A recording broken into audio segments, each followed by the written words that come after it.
जो टीम बनाएंगे, जिसका कल ऐलान होगा, उसमें मोदी भी शामिल होंगे संसदीय बोर्ड में। अब सवाल ये उठता है कि मोदी की संसदीय बोर्ड में भूमिका चाहे जो भी हो, लेकिन क्या इस बहाने मोदी दिल्ली आ गए? इस बड़ी बहस में आज जो हमारे साथ मेहमान जुड़ेंगे, स्टूडियो में मेरे साथ मेरे पॉलिटिकल एडिटर मनीष अवस्थी मौजूद रहेंगे। इसके अलावा वरिष्ठ पत्रकार अवधेश कुमार यहां मेरे साथ हैं, एनके सिंह वरिष्ठ पत्रकार यहां मेरे साथ रहेंगे, बीजेपी से अशोक प्रधान इस चर्चा में जुड़ेंगे। इसके अलावा हमारे साथ सज्जन सिंह वर्मा रहेंगे, कांग्रेस से हमारे साथ वशिष्ठ नारायण सिंह रहेंगे, जेडीयू से। सबसे पहले अशोक प्रधान, सवाल आप ही से बनता है कि कल हो सकता है ऐलान हो जाए राजनाथ सिंह की नई टीम का। सवाल यह है कि अगर इसे बारात समझा जाए तो क्या दूल्हा बनेंगे मोदी?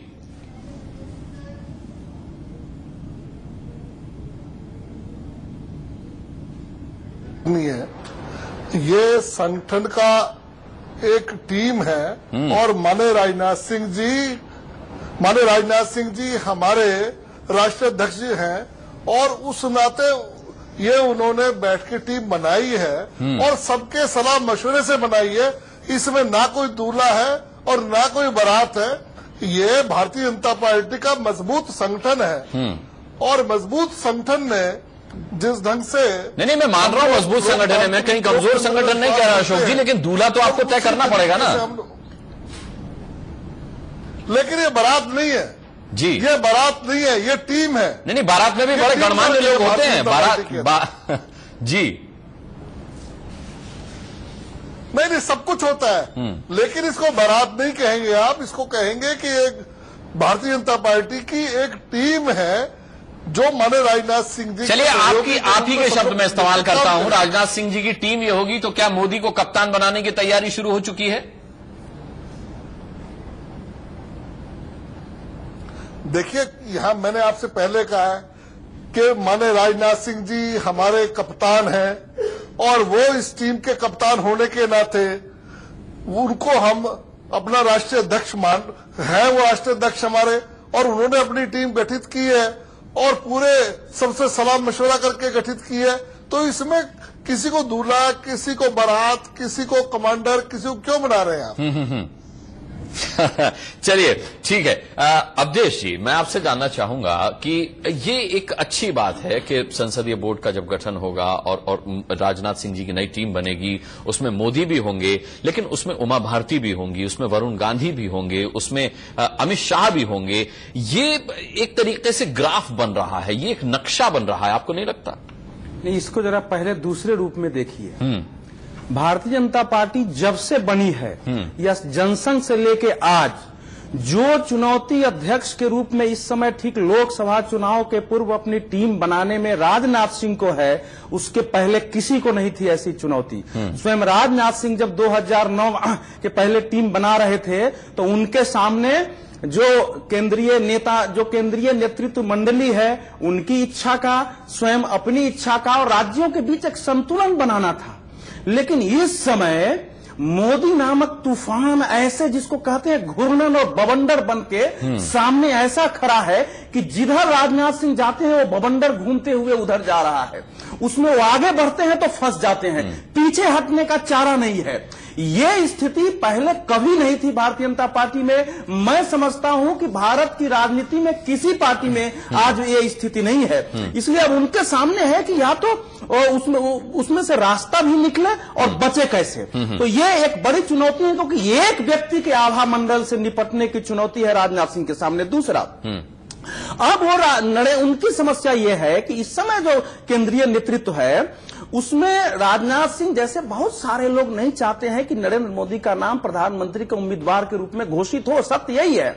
लेकिन इसका आरोप कोई झेलना नहीं चाहता है, क्योंकि जो कार्यकर्ताओं में और संघ परिवार के अंदर जो उसकी एक आभा बनी है, तो उसमें से कैसे हम पर आरोप भी न लगे और हम बच भी जाए, क्योंकि उतने प्रचंड समर्थन को कैसे आप त्याग सकते हैं, इतना है चारों तरफ जो है।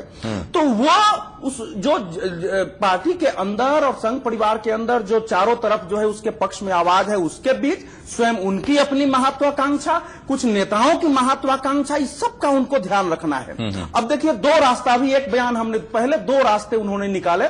पहले अध्यक्ष के रूप में बयान दिया कि प्रधानमंत्री पद की उम्मीदवारी पर कोई बयान न दिया जाए, कहीं पूछा जाए तो हो कि संसदीय वोट फैसला करेगी।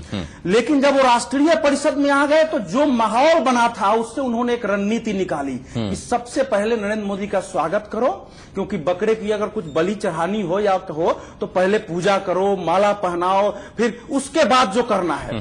तो अब हो गया, नरेंद्र मोदी को लेके जो वहां बवंडर हो सकता था वो रुक गया।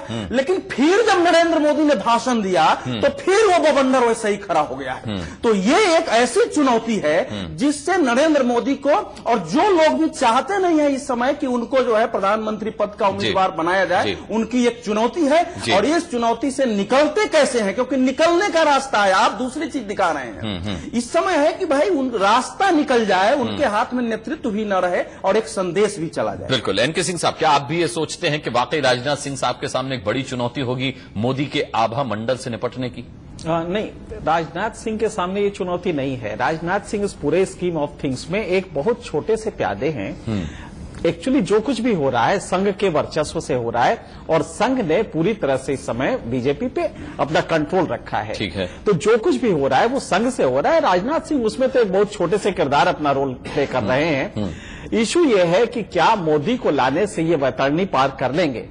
हकीकत ये है कि सिर्फ 18% वोट बीजेपी के पास हैं। लगातार घट रहा है वोट पिछले 4 इलेक्शनों में 1998 के बाद, जिसमें कि वो 25.63% पे थी, आज घट के 18% वोट रह गए हैं।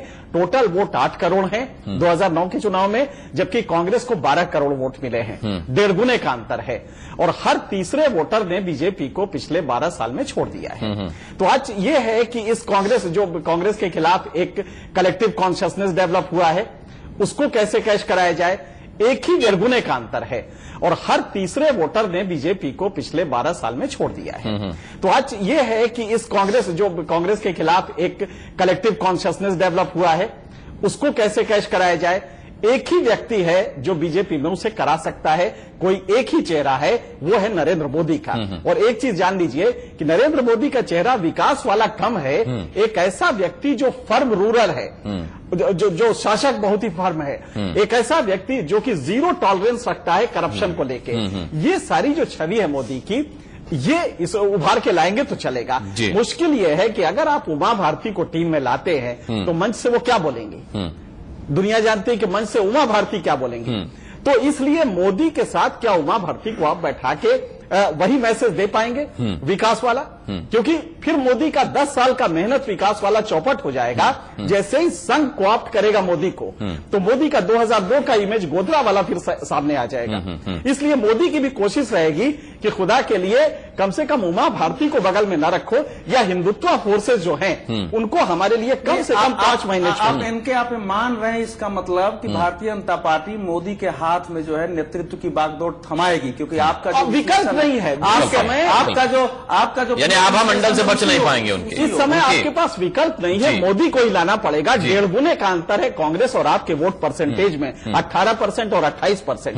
तो 1.5 गुने का अंतर है। दूसरा यह है कि मोदी को अगर आप लाएंगे तो मोदी हमेशा कोशिश करेंगे कि जो बैगेज है बीजेपी का, हिंदुत्व का बैगेज, खुदा के लिए कुछ दिन के लिए उससे रोक दीजिए आप। हमें विकास का मॉडल, हमें एडमिनिस्ट्रेटर अच्छा, और हमें एक ईमानदार पर्सनालिटी, इसके छवि पे ही जाने दीजिए, बजाय इसके कि हमारे बगल में आप 3 भगवा वालों को खड़ा करा दीजिए और तब हमारी इमेज डेवलप कीजिए। उससे मोदी भी बर्बाद होंगे और बीजेपी भी बर्बाद। ठीक है। अशोक प्रधान, मानते हैं आपके मोदी को लाना अब बीजेपी की मजबूरी बन गई है, चाहे आप उसे दबाव समझ लें, चाहे जैसा अवधेश जी ने कहा बवंडर समझ लें। आप मोदी को लाए बिना, अब मतलब मोदी से बड़ा नाम नहीं है बीजेपी के पास इस वक्त। देखिए, अभी जो ये टिप्पणी हुई है, यह मोदी जी के लिए जो कुछ अभी कहा गया है, ये बिल्कुल गलत है। मोदी जी भारतीय जनता पार्टी के एक मजबूत लीडर हैं और एक ऐसी शख्सियत है जिन्होंने गुजरात के अंदर एक अलग से उस प्रदेश की छवि बनाई है, उस प्रदेश को विकास दिया है, उस प्रदेश का मान सम्मान जिस ढंग से बढ़ाया है वो सबके सामने है। और उस चीज को लेके भारतीय जनता पार्टी को गर्व है इसमें। नंबर एक, देखिए कल्पना कोई कुछ भी करता रहे, लेकिन भारतीय जनता पार्टी में पहले भी केंद्र में सरकार बनाई है और भारतीय जनता पार्टी के अंदर पहले भी कहीं कोई प्रधानमंत्री पद के लिए कोई किसी किस्म का भी विवाद पैदा नहीं हुआ था।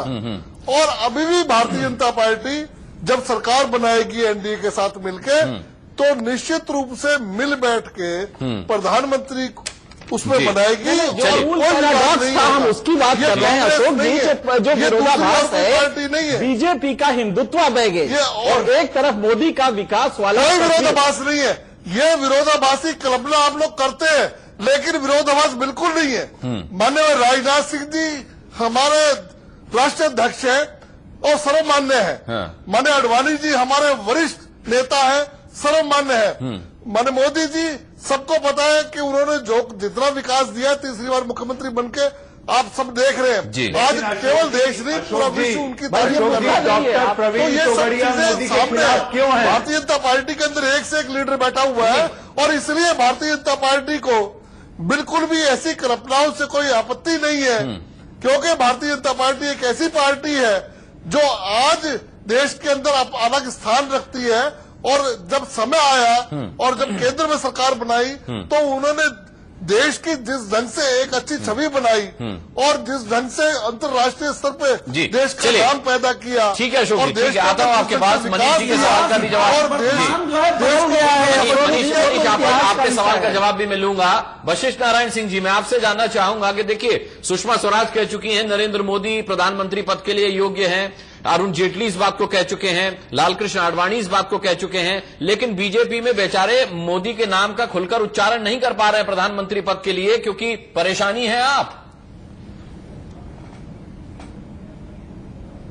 हमारी मान्यताएं, हमारी सोच जिधर आप बहस को ले जाना चाहते हैं उसके तरफ नहीं है। हमारी मान्यताएं प्रधानमंत्री पद के विषय में देश की वास्तविकता और देश की स्थिति को देखते हुए, और आज देश की सच्चाई है और देश में सच्चाई यही है कि अभी दो पार्टी, भारतीय जनता पार्टी और कांग्रेस पार्टी देश की सर्वोच्च पार्टी है, सबसे बड़ी पार्टी है। और इसके अलावा जो तत्व इधर उभर करके आए हैं, रीजनल फोर्सेज का इमरजेंस हुआ है, रीजनल लीडरशिप का इमरजेंस हुआ है। और आज न बीजेपी की इतनी स्थिति रह गई है देश में कि बीजेपी अपनी अकेले सरकार बना सकती है, और न कांग्रेस की ऐसी स्थिति रह गई है कि अकेले वह बहुमत प्राप्त कर ले। और हमारी समझ अभी प्रधानमंत्री के पद पर विचार के स्तर पर होना चाहिए। देश की समस्याएं हैं उनको समझदारी के स्तर पर होना चाहिए। ये बहुभाषी देश है, बहुधर्मी देश है, और बहुत अनेक संस्कृतियों में विश्वास रखने वाला देश है। जैसे आप बिहार में साथ हैं वशिष्ठ नारायण जी, जैसे आप बिहार में साथ हैं, अगर इस मुद्दे पर भी साथ होते तो अब तक फिर बीजेपी को कोई हर्ज ना होता ये कहने में कि मोदी ही उनकी तरफ से पीएम पद के उम्मीदवार होंगे। अच्छा ये बताइए, हर एक पार्टी का तो अपना दृष्टिकोण होता है। यदि हमारा दृष्टिकोण है और उस दृष्टिकोण पर हम कायम हैं, हम विरासत में जयप्रकाश लोहिया गांधी के विचारों को मानते हैं, हम वैसे तबके की वकालत करते हैं जो पिछड़े हुआ तबका है, हम वैसे राज्यों की वकालत करते हैं जो राज्य अभी पिछड़ेपन के शिकार हैं, हम वैसे राज्यों की वकालत करते हैं। दृष्टिकोण मान लीजिए आपका दृष्टिकोण और बीजेपी का दृष्टिकोण टकरा जाता है, टकराएगा। इस स्थिति में क्या करेंगे? नहीं, वो जिस तरीके से वकालत की बात कर रहे हैं एनके सिंह साहब, टकरा ही रहा है, अभी भी टकरा रहा है, तो उसमें क्या करेंगे आप? ये अच्छा, अब हमारा कहां, हमसे कहां टकराव देख रहे हैं? जो हम बात कर रहे हैं उसको तो राजनाथ सिंह ने कहा है, और इसलिए इस बहस में हमको तो भाग लेने में दिक्कत हो रही है। राजनाथ सिंह ने जब स्वयं कहा है कि प्रधानमंत्री के ऊपर किसी ढंग का बीजेपी के नेतृत्व, चाहे जिस स्तर का नेतृत्व हो, उनको बयान से बचना चाहिए, तो फिर इस सवाल पर हम बयान के दे। आप तो जेडीयू से है ना सर, आप बीजेपी से कहाँ हैं? नहीं वशिष्ठ भाई, अब चुनाव सामने आ रहा है, अब तो चुनाव सामने आ रहा है, ये स्थिति बन रही है कि इसी साल चुनाव हो जाएगा शायद लोकसभा, तो अब तो सामने आसन है कि प्रधानमंत्री पद का उम्मीदवार या किसी को एनडीए का, बीजेपी का चेहरा तो बनाना पड़ेगा, हमको थमाना पड़ेगा। चलिए मैं आपके पास आऊंगा, सज्जन सिंह वर्मा भी हमारे साथ है कांग्रेस से। सज्जन जी मैं आता हूं, वशिष्ठ जी आपके पास आता हूं।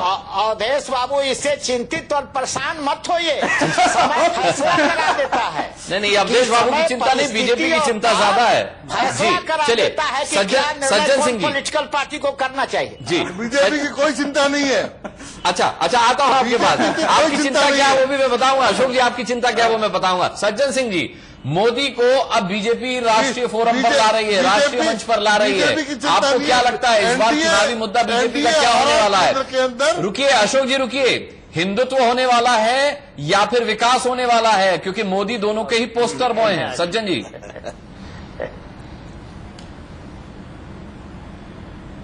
देखिए, अभी पहली बात तो ये है कि भारतीय जनता पार्टी के अंदर भी अभी अनिर्णय की स्थिति है। आपस में थोड़ा सा डिस्प्यूट वरिष्ठ नेताओं के बीच में है कि मोदी जी को एकदम हाईलाइट करके प्रोजेक्ट किया जाए कि नहीं लिया जाए। संसदीय बोर्ड में ले लेना एक अलग मसला है, लेकिन ये प्रधानमंत्री वाली बात इतनी हाइपोथेटिकल है। पिछले आम चुनाव में अडवाणी जी को लौह पुरुष के रूप में पेश किया गया था कि अडवाणी जी लौह पुरुष है इस देश के, पीएम इन वेटिंग। सवाल इस बात का कि आपकी सरकार बन रही है, जो आप भारतीय जनता पार्टी के तमाम नेता उछल कूद मचा रहे हैं, जैसे इनकी सरकार बनी जा रही है और मोदी जी प्रधानमंत्री। 10 साल सज्जन वर्मा बोल रहा है, राजनीतिक अनुभव मेरा भी 35 से 40 साल का है, विभिन्न पदों पर रहा हूं। मेरा अनुभव है 10 साल मोदी जी प्रधानमंत्री इसलिए नहीं बन सकते कि जो छवि उनका पीछा कर रही है वो छवि 10 साल अभी इनका पीछा और करती रहेगी। वैसे नहीं मोदी सांप्रदायिकवादी वो छवि छोड़िए, ये बताइए कि आपके लिए तो फायदे का सौदा है ना। अगर मोदी प्रधानमंत्री पद के उम्मीदवार बीजेपी के नहीं होते हैं तो इसमें तो कांग्रेस का भी भला है। निश्चित रूप से हमारे लिए तो फायदा का सौदा है। देखिए एक बात समझ लीजिए, मोदी का नाम आ रहा है, जैसे जैसे ये आगे बढ़ा रहे हैं, इनके नीतीश कुमार जी अलग भाग रहे हैं, दूसरे जो सांप्रदायवादी पार्टी नहीं है वो इनसे छिटकने लग गई हैं। कांग्रेस से तालमेल की बात कर रही हैं। नीतीश कुमार जी भले कुछ बोल रहे हो, लेकिन उनका मन कांग्रेस के साथ जुड़ रहा है, यूपीए के साथ जुड़ रहा है। एक बड़ी ताकत दूसरे की घर की भारतीय जनता खिड़कियों में झांकने से पहले ये नहीं सोच सकता अपने दरवाजे को तो देख लो कि तुम्हारे सहयोगी किस ढंग से भाग रहे हैं। हम तो नहीं, ये तो तुम्हारे के साथ बनाए हुए हैं, कैसे भाग रहे हैं, सुरक्षित रखते हैं। दूसरे की खिड़कियों में मत झांको, दूसरे की खिड़कियों में मत झांको, अपने दरवाजे को देखो।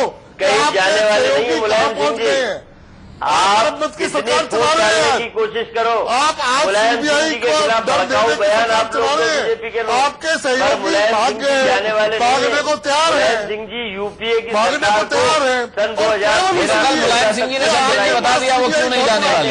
गलत आप उसको दिखा के सरकार को चला रहे हैं, कहीं जाने वाले सरकार को चला रहे हैं। चले गए। हमारे सामने 2 प्रश्न। नहीं अशोक प्रधान जी, चिंता आपको समझ में आई? अशोक प्रधान जी रुकिए, सज्जन जी रुकिए। अशोक जी चिंता आपको समझ में आई? अभी अभी सज्जन जी ने आपके सामने कहा कि अगर आपकी तरफ से मोदी प्रधानमंत्री पद के उम्मीदवार नहीं होते हैं तो इसमें कांग्रेस को फायदा है।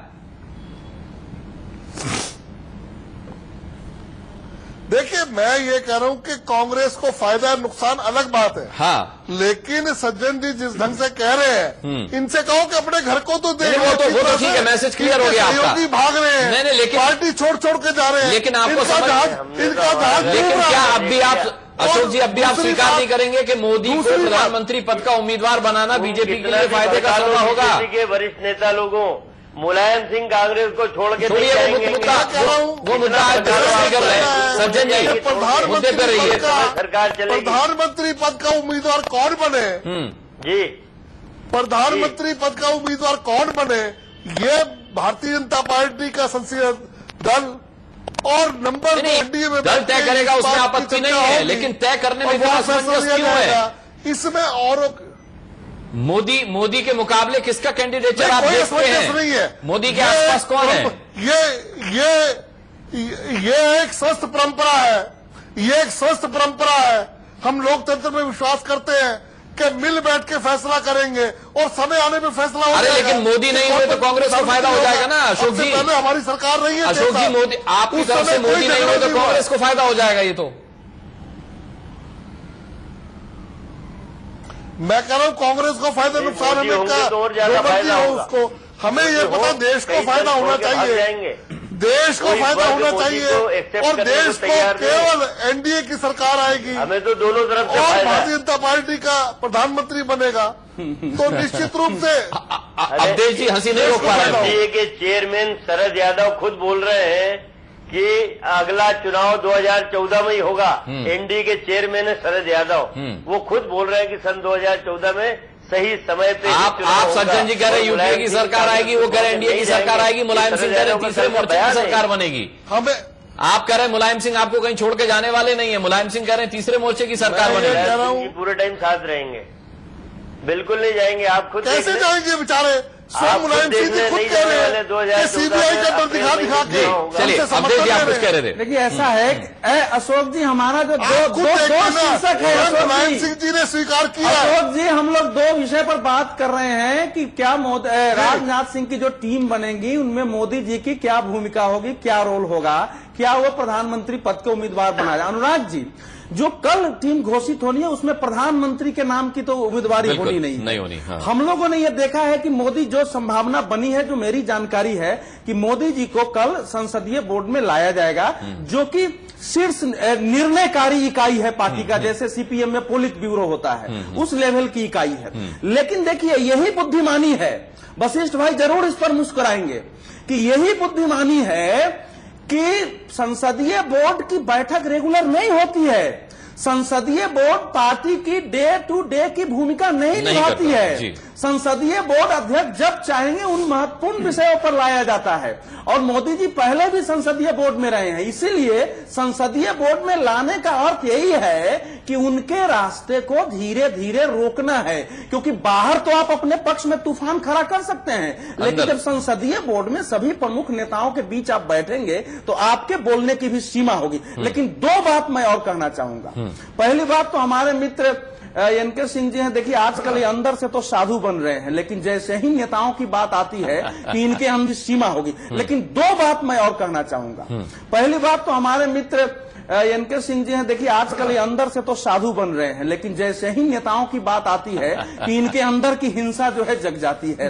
तो ये बेचारे राजनाथ सिंह को इतना कमजोर इन्होंने बना दिया कि राजनाथ तो कुछ है ही नहीं, सब कुछ संग कर रहा है। और मेरी जो जानकारी है एनके सिंह जी, बहुत सारा राजनाथ सिंह और बाकी लोग संघ के नाम पर निर्णय थोप दे रहे हैं। ये सोचना कि संघ एक एक निर्णय में हस्तक्षेप करती है, ऐसे संबंध नहीं है। ये सब एक लिस्ट लेके जाते हैं, उनसे सहमति कराते हैं, कुछ अपने मन से भी करते हैं, इतना नहीं है। एक दूसरी बात देखिए, ये ध्यान रखिए अनुराग जी कि नरेंद्र मोदी की आज जो स्थिति है उसमें केंद्रीय नेतृत्व की कोई भूमिका नहीं है। इनके न चाहते हुए भी अपनी रणनीति से, अपनी शैली से उस व्यक्ति ने यहां तक अपने को स्थापित किया है। आप आभा मंडल कह रहे हैं। आज है जो आभा मंडल की आज एक दबाव भी है, माहौल भी है उसके पक्ष में। इसलिए मैं कह रहा हूं कि भले ही उसको घेरने के लिए आप ला रहे हो संसदीय बोर्ड में, लेकिन यहां से आने के बाद वो स्थिर और स्थावर नहीं हो सकते हैं। वो बवंडर वहां से भी आगे बढ़ने की कोशिश करेगा, और तब वशिष्ठ भाई को निर्णय करना ही पड़ेगा कि अब हमको क्या करना है।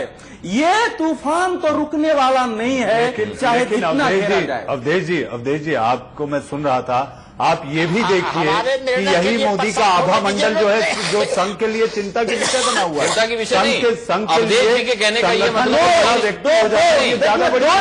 दो स्थितियां उनके लिए। एक तो संजय भाई जोशी के साथ जो उन्होंने बिल्कुल एक निष्ठुर तरीके से और निरंकुश शैली से जो संजय जोशी नहीं, अवधेश जी, तो आप अवधेश जी नितिन गडकरी के साथ हम बता रहा हूं ना, ये जो दर्द है संघ के सीने में, मोदी के अहंकार का दर्द है, बिल्कुल वही नहीं। और गुजरात में भी जितने भारतीय जनता पार्टी के पुराने नेता, संघ के बड़े कार्यकर्ता है, वो सब उनके प्रवीण तोगड़िया परेशान है तो एक अहम देखिए, नरेंद्र मोदी की शैली है एको अहम द्वितीय नास्ती। जी जी। तो वो जो है वहां उस संसदीय बोर्ड में उसकी प्रतिध्वनि जरूर सुनाई पड़ेगी, और उसकी भूमिका ये नहीं भी तय करेंगे तो संसदीय बोर्ड में आने का वो व्यक्ति। अब देखिए इस समय जेएनयू में प्रतिदिन मोदी व्याख्यान हर तीसरे दिन पर हो रहा है। एक आदमी आते हैं, मोदी पर भाषण दे रहे हैं, और मोदी शायद मई में आके वहां भाषण देंगे। तो चारों तरफ से वो वातावरण एक बनाने की कोशिश देश में हो रही है। चलिए वशिष्ठ जी, आप समझे अवधेश जी के कहने का मतलब ये कि आप लोग जो चाहते हैं बीजेपी कर वही रही है मोदी के साथ। देखिए, अवधेश जी ने कई बात जो कही है और कई उनके अंशों से मैं अपनी सहमति रखता हूं, लेकिन मेरा साफ है कि आज ये मुद्दा देश के सामने अभी प्रधानमंत्री के चयन का नहीं है। प्रधानमंत्री के चयन की प्रक्रिया पहले से इस देश में चलती रहती है कि यदि प्रधानमंत्री के पद के दावेदारी कहीं पेश होता है तो अब जो भी गठबंधन रहते हैं उनके घटक दलों से बातचीत की जाती, घटक दलों के अंदर सहमति बनती, और उसके बाद प्रधानमंत्री के पद की घोषणा की जाती। तो अभी ये सवाल ओपन है, और आज इस बहस में सबसे बड़ा जरूरत है कि देश को ले चलने के लिए किस विचार वाला व्यक्ति को भारत का प्रधानमंत्री होना चाहिए। ऐसा कौन व्यक्ति हो सकता है कि इतना बड़ा देश है और इतने तरह की आस्था वाले लोग जब यहाँ रहते हैं तो उनके लिए सबसे स्वीकार्य व्यक्ति कौन हो सकता है जो आज विकास की धारा और इस हालत में देश पहुंचा है जहां भ्रष्टाचार से लेकर के घोटाले बड़े पैमाने पर हो रहे हैं। इस देश को नई आशा की किरण कौन दे सकता है जो सबको समेट करके ले चलने की क्षमता रखता है। यह सवाल प्रधानमंत्री के पद के लिए आवश्यक शर्त होंगे, न कि आज ये घोषणा हो जाए। जब सभी पार्टियां आज घोषणा नहीं कर रही हैं तो आज एक चैनल पर हम लोग इस विचार करें जी, यह हमको बहुत उचित नहीं लगता। चलिए प्रधानमंत्री को छोड़ दें तो अगर मैं नरेंद्र मोदी की भूमिका नहीं मैं आऊंगा उस पर, लेकिन अभी सिर्फ वशिष्ठ नारायण जी के लिए अगर मोदी की भूमिका की भी मैं बात करूं तो अवधेश जी का यही कहना है कि जो वो वहां गुजरात में विकास के काम गिना कर लार्जर देन लाइफ बन गए हैं, उन्होंने अपने आप को उस तरीके का पोर्ट्रे किया है। बीजेपी अब संसदीय बोर्ड में उन्हें लाकर सीमित कर रही है, तो ये भी तो आपके मन की हो रही है। देखिए, ये अब अवधेश जी कह रहे थे मेरे मन की बात कैसे हो गई। मैं जो कहता हूं वही मेरे मन की बात आपके मन की बात से मेरा मतलब जेडीयू के मन की बात से कि मेरे मन की बात वही होगी कि इस देश को एक विचारधारा के ऊपर, समाजवादी धारा के ऊपर सबको ले चल करके और पिछड़े तबके की वकालत करने वाला और पिछड़े राज्यों को एक साथ लेने की क्षमता वाला, गवर्नेंस की कला वाला और वैसे लोगों के ऊपर विशेष सोचने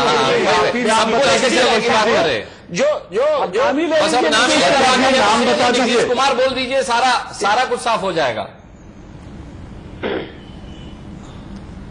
जी अब आप ही जब बोल रहे हैं तो हमसे बोलवाने की क्या जरूरत पड़ती है। जब स्वयं आप नाम खोल रहे हैं तो हम नहीं बोलेंगे, लेकिन हम उसके दावेदार नहीं हैं। हाँ। और न इसके ऊपर हम बहस को ले जाना चाहते हैं। और स्वयं नीतीश कुमार ने बार बार कह दिया है हमारा दृष्टिकोण तो नीतियों के ऊपर है, कार्यक्रम के ऊपर है। हाँ, वो बता चुके नीतीश जी 17 तारीख की रैली में बता चुके, संचालन करने की प्रणाली के मामले पर है।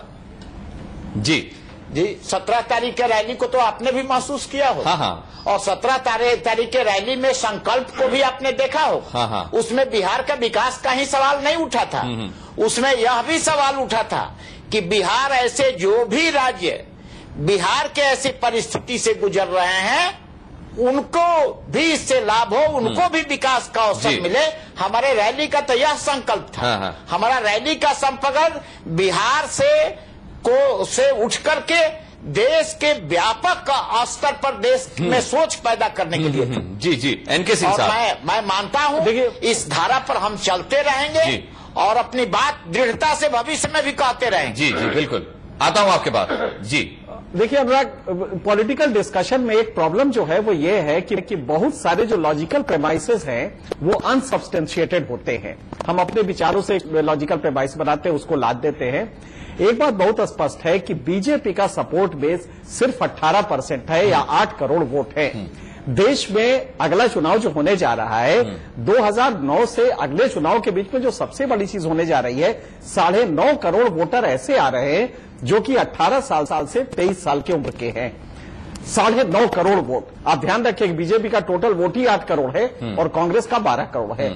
इतना बड़ा गैप बिना मोदी के बीजेपी बिल्कुल नहीं कर सकती। ये बीजेपी की मजबूरी है, लिहाजा बीजेपी को मोदी को लाना ही पड़ेगा। सिर्फ यही है कि बीजेपी का जो बैगेज है हिंदुत्व का, मोदी कभी भी नहीं चाहेंगे कि जब वो आगे बढ़े तो उनके पीछे पीछे ये हिंदुत्व का बैग चले, क्योंकि विकास का उनका जो 10 साल का मेहनत है वो खत्म हो जाएगा और 2002 की गोधरा वाली छवि मोदी की फिर विकास के मामले में 10वीं पास हो। संघ परिवार के अंदर उनके पक्ष में वायुमंडल है, उसको इनके मत भूलिए। वो उसी प्रखर हिंदुत्व का भी एक बड़ा के कारण उनके प्रति इतना है, केवल वो विकास उसमें नहीं है, वो भी एक छवि है कि एक व्यक्ति जो आक्रामक हिंदुत्व के संदर्भ में भी सकारात्मक है, जिसके अंदर आक्रामक राष्ट्रवाद जिसमें विकास भी है, जिसमें प्रशासन भी है, सुरक्षा को लेकर के जिसमें अंदर आतंकवाद के प्रति निष्ठुरता भी है, ये सारे पहलू नरेंद्र मोदी अगर प्रखर हिंदुत्व उसके साथ हिंदुत्व बाहर कर देंगे बस हमारे आप में उस आधार पर भारतीय जनता पार्टी आगे नहीं बढ़ सकती। को लाद देंगे उसके साथ,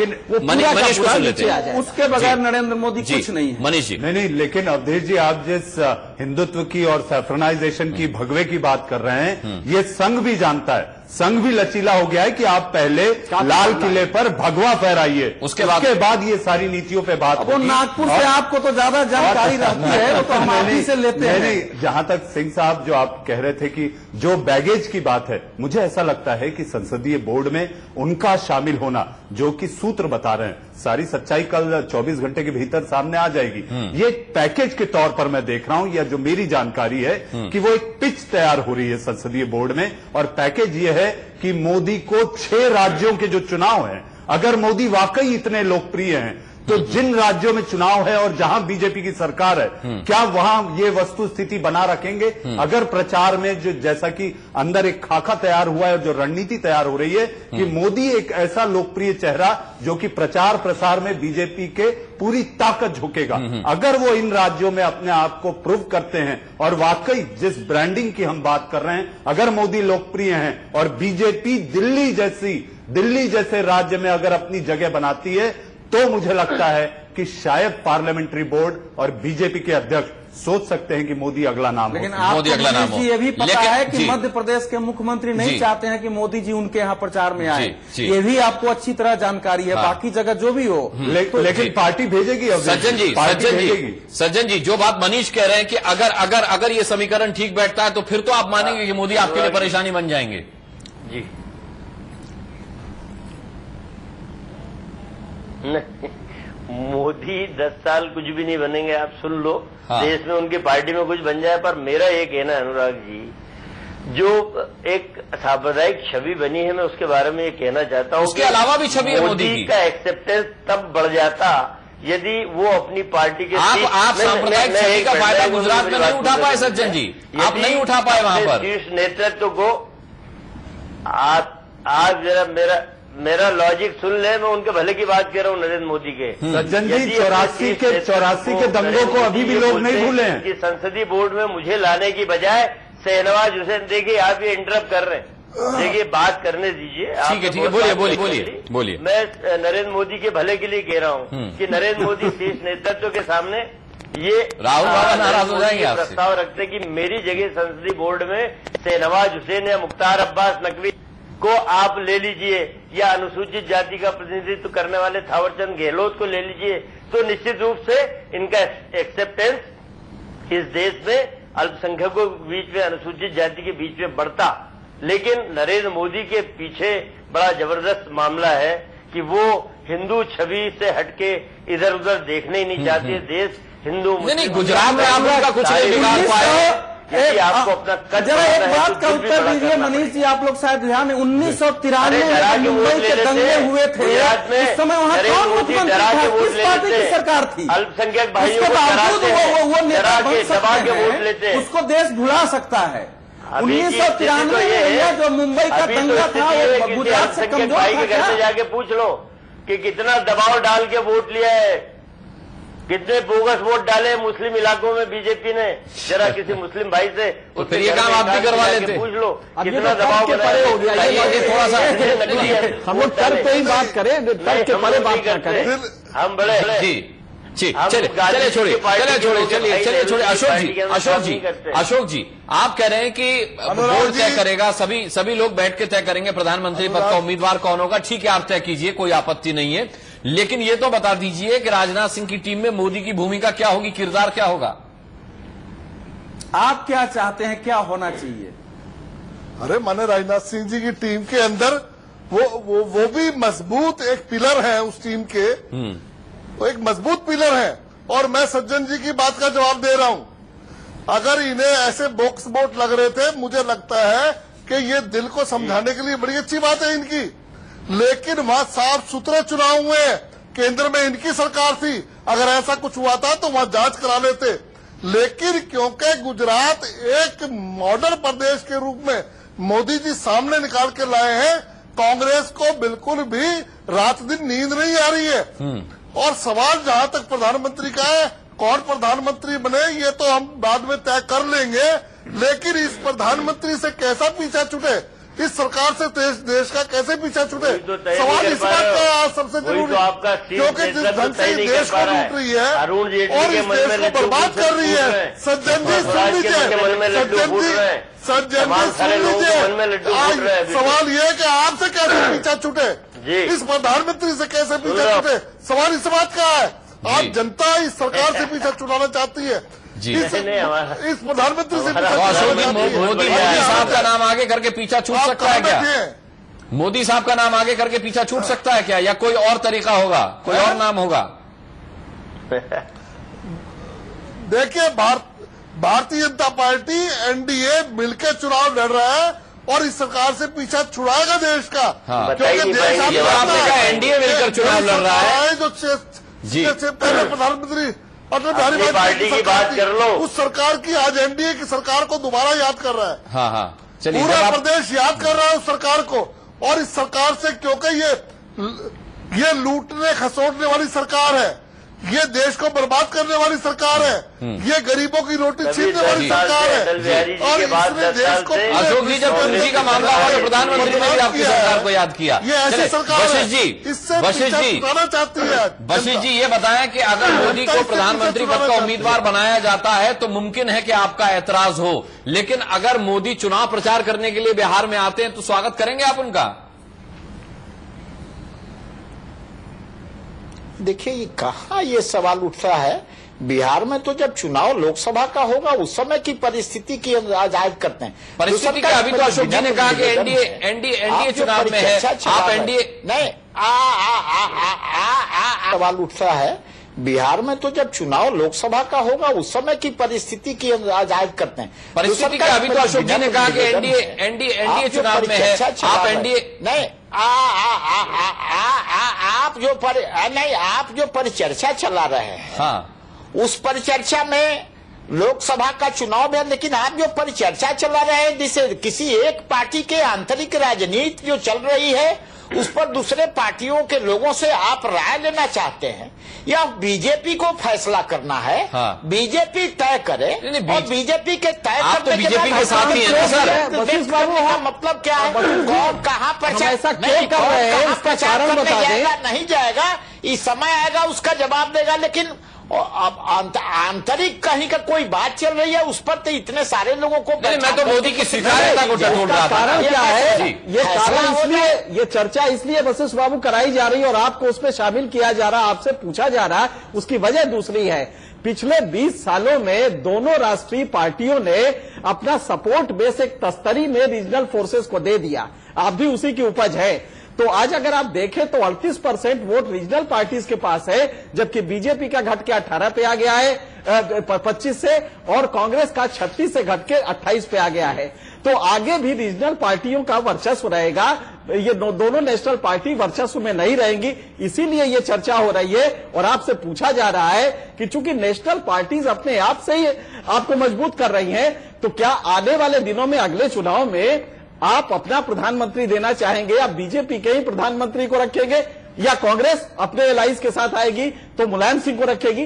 जो प्रश्न है वो बड़ा है। अभी आपने एनके सिंह साहब और दुविधा में डाल दिया बशीर साहब को।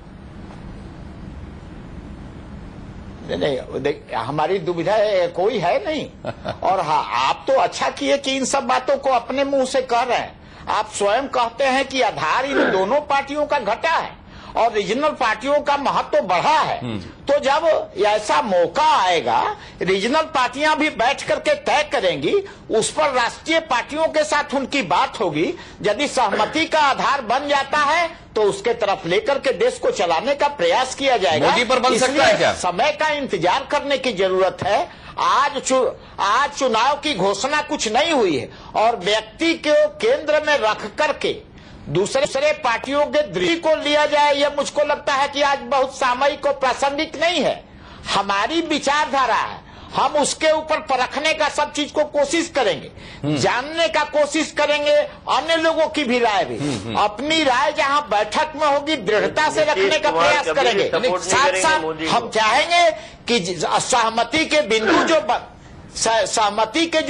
होंगे, सहमति के बिंदुओं के आधार पर ये चयन होगा और बखूबी चयन कर लिया जाए। नहीं, तो एनके सिंह साहब ने बहुत सीधा सा सवाल पूछा कि आप अपना प्रधानमंत्री रखना चाहेंगे या बीजेपी ने जो नाम तय किया होगा उसके साथ आप जा सकते हैं? भाई आप साथ साथ हैं एनडीए में, बिहार की सरकार साथ साथ। नहीं, एनडीए के राष्ट्रीय संयोजक कौन है? शरद यादव। गोलमाल जवाब आएगा। वशिष्ठ जी। शरद यादव जी, ये सवाल आपसे पूछा मैंने।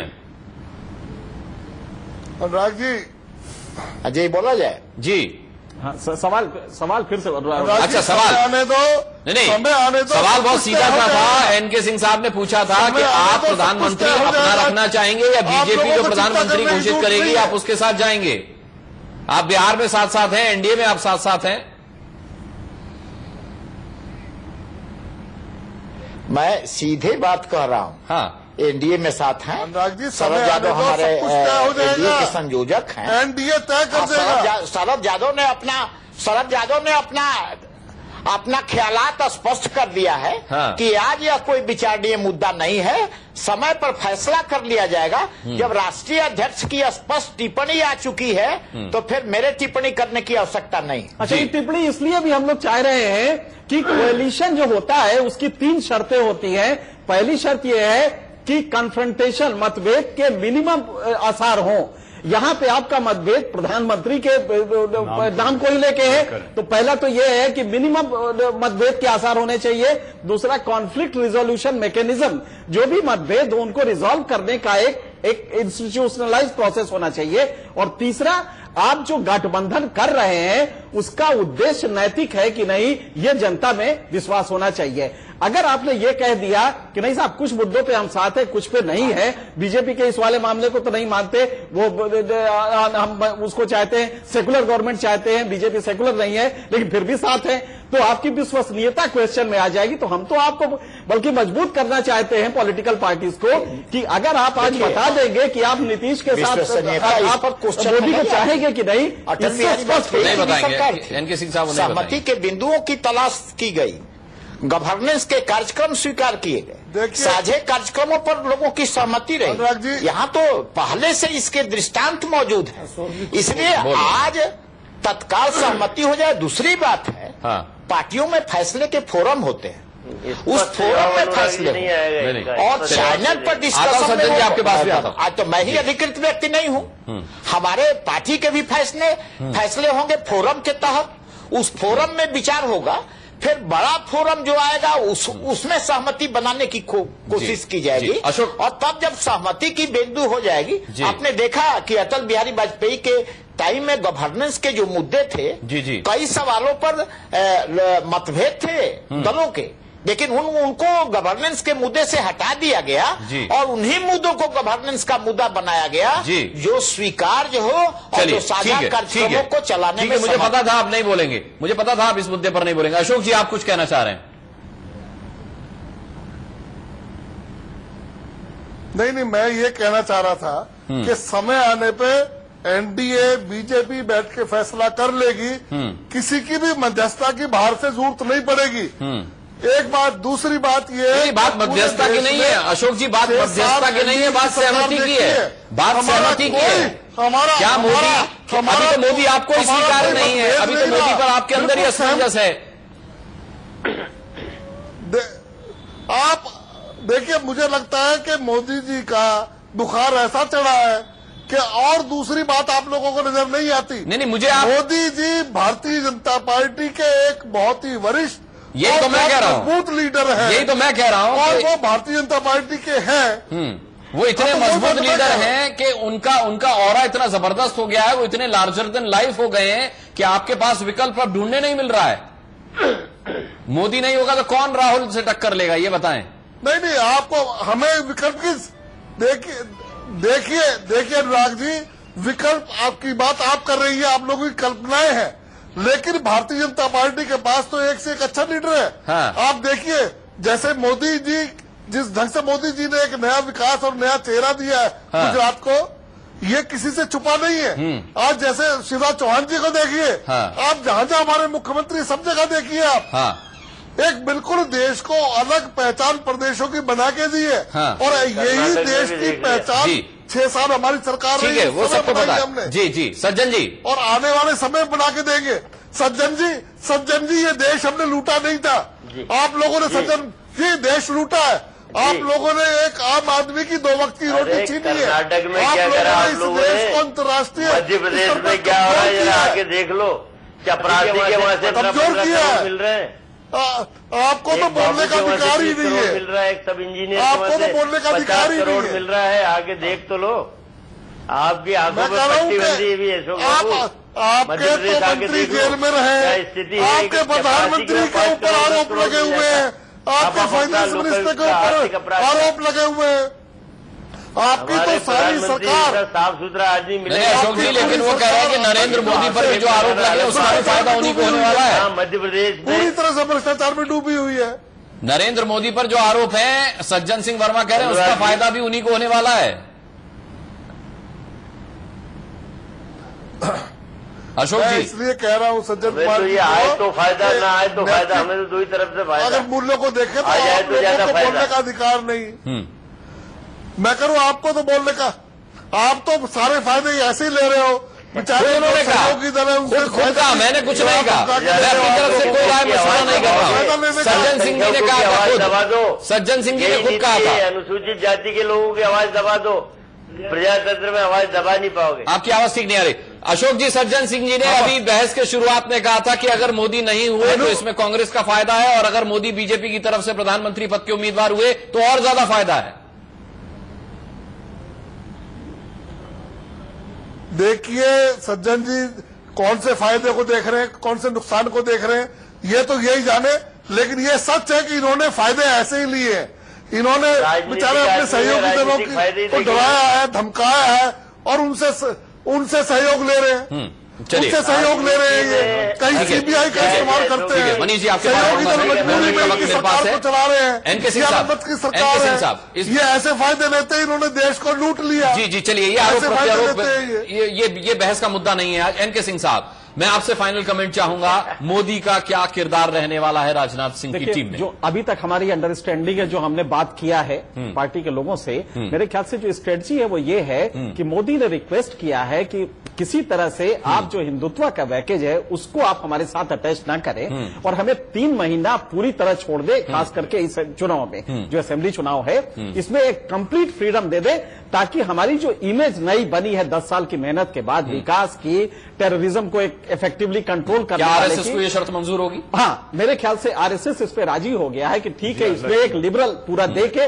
इनको देख लिया जाए, और अगर ये सक्सेसफुल हो जाते हैं तो फिर पूरी तरह से मोदीमय होकर चला जाए, जिसमें विकास होगा, एंटी टेररिज्म होगा, यूथ के लिए एक नया भारत होगा, ये सारी चीजें पैकेज में जाएगा। मनीष आरएसएस के नाम पर बहुत जबरदस्त आपने सहमति में से बताया। नहीं, ये बात जो सिंह साहब कह रहे थे सही थी, लेकिन चूंकि वक्त की कमी है तो मैं इतना कहना चाहूंगा, अगर राष्ट्रीय परिषद का हम मोदी की आखिरी लाइन अगर देखें तो मोदी ने कहा था घनघोर अंधेरा छाया हुआ है और कमल के जरिए हमें कमल पर एक ऐसा दीपक जलाना है, कमल को खिलाना है। तो बीजेपी को मोदी ने यह एहसास कराने में कामयाबी हासिल की है कि मेरे जाने के बाद अंधेरा होगा इस पार्टी में, तुम लाख चिराग जलाओगे इस उजाले के। जी अवधेश, बहुत छोटा सा कमेंट। देखिए, इस समय भारतीय जनता पार्टी के सामने जो है वो मोदी को थोड़ा शांत करने की रणनीति है। उसमें एक तो यह है कि मोदी को डिसीजन मेकिंग में ले आओ ताकि वो असंतुष्ट न रहे, वो न समझे कि हम निर्णय में बागी नहीं है। चुनावी रणनीति में उनको भूमिका लाया जाए, साथ ही उनके साथ तार्किक बहस और भविष्य के नेतृत्व के रूप में। ये तीन मुझे लग रहा है कि नेतृत्व के साथ है। हम न भूले आडवाणी जी का बयान कि अध्यक्ष जो है सभी एस्पेक्ट पर निर्णय करेंगे। बाकी हमारे और एनके सिंह के बीच में थोड़ा इस बिंदु पर मतभेद है कि केवल लिबरल चेहरे कल फिर बैठ जाएंगे इस मुद्दे पर, कल फिर बैठ जाएंगे आप दोनों के साथ इस मुद्दे पर, क्योंकि कल तय हो जाएगा मोदी की क्या भूमिका होगी। कल देखने वाली बात यह होगी कि मोदी की भूमिका से क्या मैसेज जाता है। क्या बीजेपी मोदी की भूमिका को सीमित करना चाहती है? गेस्टों को बहुत अच्छी बहस रही, आप सबको भी बहुत बहुत धन्यवाद। या फिर मोदी के किरदार को और विस्तार देने की कोशिश की जाती है। कल ये तस्वीर साफ हो जाएगी। बहरहाल आज की बहस में इतना ही। सभी का बहुत बहुत धन्यवाद हम करना चाहेंगे बड़ी बहस में शामिल होने के लिए। इसी के साथ यहां पर रुक रहे एक छोटे से ब्रेक के लिए, बहुत जल्द वापस लौटते हैं।